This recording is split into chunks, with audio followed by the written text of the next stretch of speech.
ಈಗ ಒಟ್ಟು ಸರ್ಕಾರ ಅಂತ ನಾವು ಹೇಳ್ತೀವಿ. ಈಗ ಒಬ್ಬ ವ್ಯಕ್ತಿನ ಈಗ ಏನೋ ಅವ್ರಿಗೆ ಮುಖ್ಯಮಂತ್ರಿ ಆಗ್ತಿರೋವಾಗ ನಾವು ಇವತ್ತು ಬೆಂಗಳೂರು ನಗರ ಜನರನ್ನ ಪ್ರತಿಪಕ್ಷವಾಗಿ ಇವತ್ತು ಬೆಂಗಳೂರು ನಗರ ಎದುರಿಸ್ತಿರೋ ಸಮಸ್ಯೆ ಬಗ್ಗೆ ನಾವು ಮಾತಾಡಬೇಕಾಗಿದೆ. ಇವತ್ತು ಯಾವ ವ್ಯಕ್ತಿನ ಟಾರ್ಗೆಟ್ ಅಲ್ಲ, ಒಟ್ಟು ಕಾಂಗ್ರೆಸ್ ಸರ್ಕಾರ ಒಂದು ಸರ್ಕಾರ ಅಂತ ನಾವು ಮಾತಾಡಬೇಕಾ, ಒಬ್ಬ ಇಲ್ಲಿ ವ್ಯಕ್ತಿ ಅಂತ ಮಾತಾಡೋಕೆ ಹೋದಾಗ ಅಷ್ಟು ಉತ್ತಮವಾಗಿರಲ್ಲ ಅನ್ನೋದಕ್ಕೆ ಕಾರಣಕ್ಕೋಸ್ಕರ ಇವತ್ತೇನೋ ಅವ್ರದ್ದು ಒಂದು ಒಳ್ಳೆಯ ಸ್ಥಾನಕ್ಕೆ ಏರ್ತಿದ್ದಾರೆ. ನಾವ್ಯಾಕೆ ಅವರು ಒಂದು ಸ್ಥಾನಕ್ಕೆ ಏರ್ತಿದ್ದಾಗ ನಮಗೇನೋ ಅಸೂಯೆ ಬಂದಿದೆ, ದ್ವೇಷ ಬಂದಿದೆ, ಏನಿಲ್ಲ. ಅವ್ರವ್ರ ಪಕ್ಷದಲ್ಲಿ ಏನು ಬೇಕಾ ಮಾಡಲಿ. ಆದರೆ ಬೆಂಗಳೂರು ಜನ ಶಾಪಗ್ರಸ್ತರಾಗಿದ್ದಾರಲ್ಲ, ಕಾಂಗ್ರೆಸ್ನಲ್ಲಿ ಶಾಪಗ್ರಸ್ತರಾಗಿದ್ದಾರೆ. ಶಾಪಗ್ರಸ್ತರಾಗಿ ಕಾಂಗ್ರೆಸ್ ಅಂದರೆ ಶಾಪಗ್ರಸ್ತವಾಗಿ ನಗರವನ್ನು ಕಡೆಗಣಿಸಿದ್ದಾರೆ.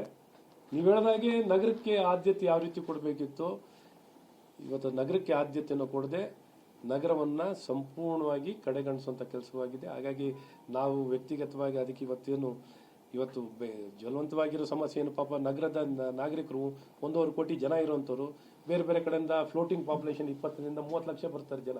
ಅವರೆಲ್ಲ ಏನು ಮಾಡಬೇಕು? ಬೆಂಗಳೂರು ನಗರಕ್ಕೆ ಬರೋಕ್ಕೆ ಎದುರ್ಕೋಬೇಕಾ? ಹಾಗಾಗಿ ನಾವು ಜಾಗೃತಿಗೊಳಿಸುವಂಥದ್ದು ನಾವು ಪ್ರತಿಪಕ್ಷವಾಗಿ ನಮ್ಮ ಜವಾಬ್ದಾರಿಯಾಗಿದೆ.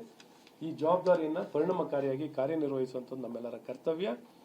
ಹಾಗಾಗಿ ಈ ವ್ಯಕ್ತಿಗಳು ಇನ್ನೊಂದು ಇಡೀ ವ್ಯವಸ್ಥೆ ಸತ್ತೋಗಿದೆಯಲ್ಲ ಅಂತ ನಾನು ಹೇಳ್ತಿರೋದು. ಇವತ್ತೆಲ್ಲ ಅಧಿಕಾರಿಗಳು, ಜವಾಬ್ದಾರಿ ಇರೋರು ಎಲ್ಲ ಕ್ರಮ ವಹಿಸಬೇಕಲ್ಲ. ಯಾರೂ ಇಡೀ ಸರ್ಕಾರನೇ ನೆಲಸಮವಾಗಿ ಮೊದಲನೇ ವರ್ಷ ಅಲ್ಲ, ಇವತ್ತು ನಮ್ಮ ಕರ್ತವ್ಯ ಆಗಿದೆ. ಈ ಕರ್ತವ್ಯನ ನಾವು ಮಾಡ್ತಾ ಇದ್ದೀವಿ. ಇನ್ನು ಮುಂದಿನ ದಿನ ಮಾತಾಡೋಣ. ಬೇರೆ ದಿನ ಬರ್ತದೆ, ಬೇರೆ ದಿನಗಳು ಇನ್ನು ಸ್ಟಾರ್ಟ್ ಆಗುತ್ತೆ. ಈಗ ಸ್ಟಾರ್ಟ್ ಆಗಿ ಹೊಸ ಇನ್ನೊಂದು ರೀಬೂಟ್ ಆಗ್ತಾ ಇದೆ. ಈ ಸರ್ಕಾರ ಬೂಟ್ ಆಗಿ ರೀಬೂಟ್ ಆಗ್ತಿದೆ. 3 ವರ್ಷ ಅಂತೂ ಕಣ್ಣೀರಲ್ಲೇ ತೊಳೆದಿದ್ದಾರೆ. ಭ್ರಷ್ಟಾಚಾರ, ಈ ಭ್ರಷ್ಟಾಚಾರ, ಅವ್ಯವಸ್ಥೆ, ಕೆಟ್ಟ ಆಡಳಿತ, ಅಭಿವೃದ್ಧಿ ಶೂನ್ಯ. 3 ವರ್ಷದ ಕೊಡುಗೆ ನೋಡಿದಾಯ್ತು. ಇನ್ನು 2 ವರ್ಷದ ಕೊಡುಗೆ ಏನು ಅಂತ ನೋಡೋ ಭಾಗ್ಯ ನಮ್ದಾಗಿದೆ. 3 ವರ್ಷದ ನೋಡೇ ಸುಸ್ತಾಗ್ಬಿಟ್ಟಿದ್ದಾರೆ ಜನ. ಅಂತ ಆಗಿದ್ದಾರೆ 3 ವರ್ಷಕ್ಕೆ. ಇನ್ನು 2 ವರ್ಷದ ನೋಡಿ ನೋಡೋಣ. ಇನ್ನು 2 ವರ್ಷದ ಕಾರ್ ನೋಡೋಣ. ಈ 3 ವರ್ಷದ ನೋಡಿ ಜನ ಏನು ಬಯಸಲ್ಲ ಇವರಿಂದ. 3 ವರ್ಷದ ಅಮೂಲ್ಯ ಕೊಡುಗೆ ನೋಡಿ ಏನು ಅವ್ರನ್ನ ಬಯಸೋ ಮಟ್ಟದಲ್ಲಿ ಇಲ್ಲ ಅಂತ ಮಾತಾಡೋಣ. ಈಗ ಪಾಪ ಅವ್ರವ್ರ ಗುರುಗಳು ಅವ್ರಿಗೆ ಒಳ್ಳೇದೇ ಹೇಳ್ಬೇಕಲ್ವಾ. ನಮ್ಮ ಗುರುಗಳು ನನ್ಗೆ ಒಳ್ಳೇದೇ ಹೇಳ್ತಾರೆ.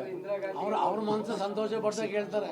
ಆಯ್ತು, ಇನ್ನ ಜಾಸ್ತಿ ಇನ್ನೆಲ್ಲ ಬೆಂಗಳೂರು ಟಾಪಿಕ್ ಹೋಗಿ ಈ ಪತ್ರಿಕಾಗೋಷ್ಠಿಯನ್ನು ಉದ್ದೇಶಿಸಿ ಮಾತನಾಡಿದ ಡಾಕ್ಟರ್